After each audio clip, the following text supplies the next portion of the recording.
Yo, what is up everyone? Welcome back to a brand new video here on the channel. So hope you guys are all having a great day.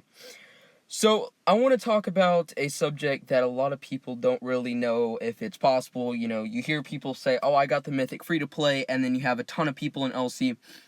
I've seen it a couple times where they immediately say, no, that's not possible. You can't get a Mythic free to play because it costs a ton of money and, you know, all this, all that. So I will be honest here, okay? It is very possible to get a Mythic free-to-play. I know several people have done it. I'm actually, this video, the information that I'm giving you was given to me, by somebody who got the Mythic completely free-to-play, and he ended up getting Neptus. She ended up getting Neptus last season. So, this is stuff that she did in order to get it, and I'm just, you know, giving you guys this information to take it and try to, you know, replicate if you want to. So keep in mind, if you're trying to get a Mythic free-to-play, it's not going to be easy. You're going to have to grind a lot, and it honestly takes a lot of patience, because in order to get a Mythic free-to-play, and I'm going to talk about this more in depth, is you have to really save your rubies like crazy. The person who I got the information from, she was saving rubies from the very first season until Neptus's season. Very first season. That was, I think, a year, I think that's 5 seasons, so a year and a quarter of just pure saving rubies. It's a lot of dedication, but in order to get a Mythic, you have to wait until you get enough rubies to open up a ton of sigil chests at the end of the season. But I want to talk about also what you need to do during the actual season. So let's start with the very start. How do you get a Mythic? So this season, it was a little bit different because we had the half-priced, ending up being one of the dragons that you needed to get the Mythic. So if you were a free-to-play player and you wanted to try and get Korthanak, you should have gotten as far as you could in Iberian while he was half off. You want to take advantage of that if you're trying to go for the Mythic, especially free-to-play.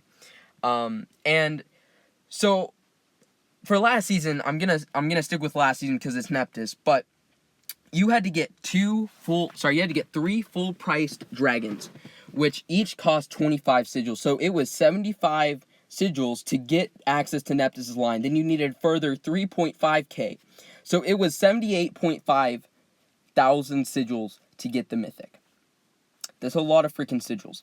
So what she did was every single event, these are the requirements that she set for herself.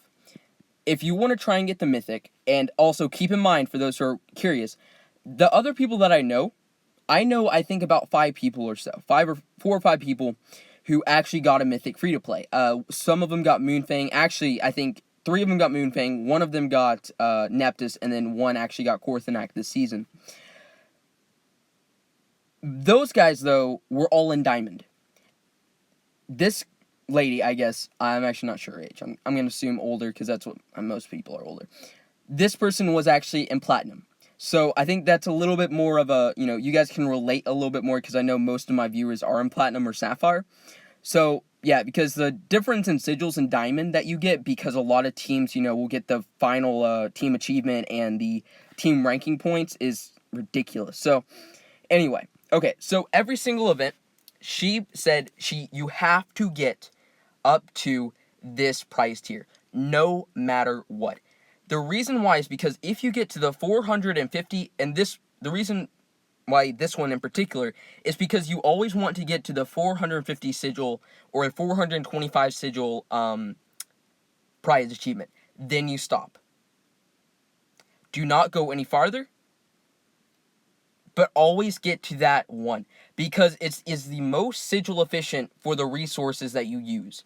So basically, if you get up to the 450 sigils, you will basically be getting about 2,000 or so sigils, plus a ton of rubies, which equal about around 8,000 per event, roughly. Again, it varies between events, and about that amount in egg tokens. If you go any farther, you'll see that the price tiers start to get a little bit farther apart, and it gets to a point where it's not really worth it to use those resources. So it's much better to save, the inner fires, the energy packs, whatever, for the next event in order to do the exact same thing. And you keep going to this particular price tier. It's not necessarily the 42.7k price tier in every single event. That changes depending on whatever event that is. But you always want to get to the 450 prize. Now in major events, that's basically, you have to get that, you basically have to use inner fires and energy packs, and I'm going to talk about where you get enough of those in a second. But for minor events, she said that she actually has Atlas. So that is a huge contribution of speed ups. Like, you get a ridiculous amount. So I would really suggest getting on an Atlas team if you want to try and get free to play, because you're going to need those speed ups and the banks even. That actually really helps a lot in order to get to that 450 prize tier in the fortification event. And she said that she is extremely active and that she gets about 125k egg tokens free to play every single month. Just from playing a bunch. She always does her egg token missions, and she does not have the egg token bonus. You know how in the season you have this right here? She does not have this. She says it's honestly a waste because while you're getting this, sure, you get some good stuff, but in her opinion, it's not worth it. Now, she said you could do it, you might not. It just depends on you, but she says she'd much rather be safe. So, just going to mention that really quickly before I forget. So, she says she's very active. So, that's basically takes care of minor events right there. You have to get those speed ups from Atlas, and you have to be extremely active in order to get the egg tokens needed to get to the 450 sigil drop. So yeah, so that's what she does for events. That is the prize tier that she wanted, that she set for herself, and obviously it worked. In terms of the team, she said that her team normally got into the 3 through 5 ranking, which how many is that? How many? I'm actually not sure how many sigils that is. Team rank. By the way, we are dominating this. So 375 sigils. Okay. So yeah, that is where she ended up. She ended up in the 3 to 5 team ranking most events. Okay, so now here's the difficult part. And I know so many people are going to say, yeah, it's not possible now. So every single major event in PvP events, she would farm 400 bronze chests every single event. No exceptions. That was her goal. I will tell you guys, and you might be saying, wait, how is she free to play? Because the amount of, healing pots you would need is ridiculous. No, she would literally spend, she told me, 8 to 9 hours straight of just pure chest farming. And that would get you about 400 or so chests. She would sometimes go more if she had some extra time. But that was her minimum every single major event. Now, in minor events, her minimum was 600. So, in total, for around the entire season, she would expect to net about 6,000 to 7,000 6 to 7,000 bronze chests every single season.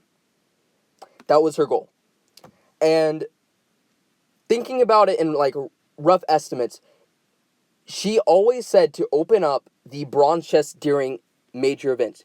The purpose of that is because, one, you have really good sigil drops. I noticed that this event too, but she said she notices that that's the best time for sigil drops, but also you need it for the inner fires and the energy packs, because she does not use any rubies whatsoever on gold chests. So those two resources that you really need to do well in these major events, you will have to rely on bronze chests to give them to you.